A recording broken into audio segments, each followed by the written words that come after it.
Okay guys, just to open your Play Store from your menu. Okay, then tap on right top corner your profile icon. Just tap on that button. Okay, then select settings from the bottom of the page and select network preference.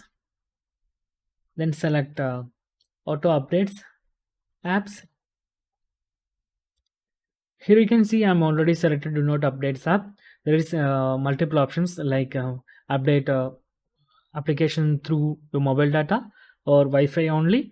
Otherwise you can use mobile data and Wi-Fi to update applications. So I'm selecting this one, do not auto update, because of some applications like popular ones, they are update any mistake applications, I mean any bugs in their application. We cannot undo that application, so it is useful whenever you update an application with proper update. Okay, and also you can disable autoplay options because it is use more data. So just turn off those kind of options like autoplay and auto updates.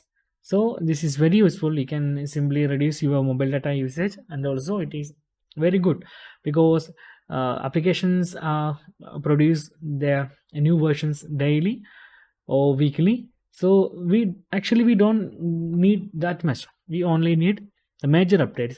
So it is better to update your normal applications like after 1 month or 2 month.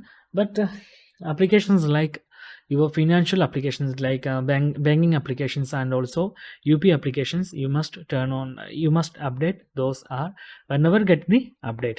So that's guys very simple and easy tutorial. If you need any kind of Android or iPhone tutorial, just comment below. I will post my replies as video so you can easily watch and understand it. If you enjoy this video, please like, comment, share and subscribe our channel for getting more videos like this. Thank you so much for watching. Have a nice day. Bye bye.